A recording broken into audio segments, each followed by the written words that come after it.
Hello नमस्ते सबैजनालाई, म चाहिँ विपिन थापा। सबैजना सन्चै हुनुहुन्छ, म पनि सन्चै आरामै छु। आज चाहिँ हाम्रो यात्रा भनेको चाहिँ बर्दुगेसम्म, किनकि सरको चाहिँ पासपोर्ट रिन्यू गर्नुपर्ने थियो। त्यही कारणले चाहिँ पहिला बर्दुगे जाने।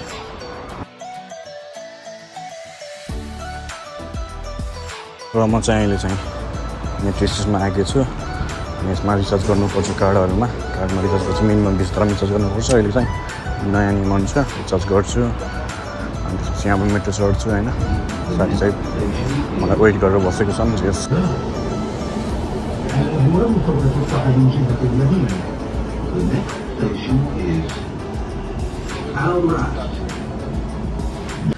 सो फाइनली हामी चाहिँ अहिले बर्दुगे आएको छ होइन। आइसक्यो भर्खरै। यहाँबाट चाहिँ टक्क लाएर हिँड्छ। हिँडेपछि यता गएर टक्क लाएर बनाउनुपर्छ है ल।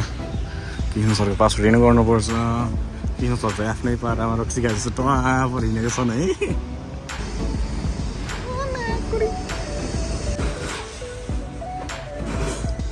स्पोन्सर बाई कृष्ण सुनार।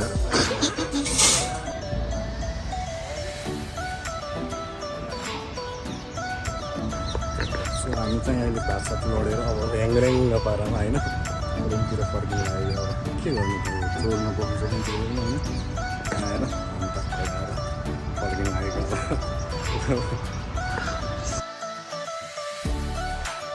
किसने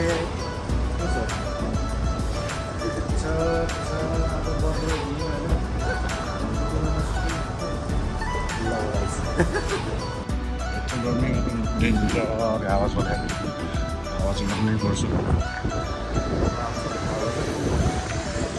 सो फाइनली हामी चाहिँ अब अगाडिपट्टि देखेको बिल्डिङ चाहिँ हाम्रो बिल्डिङ होइन। हामी चाहिँ टक्क लगाएर रुमसम्म गइन्छ, टक्क सुतिन्छ। यति भन्दै मेरो ब्लग नै आज यहीँ टुङ्गो हुन्छ। हस् नमस्ते, धन्यवाद।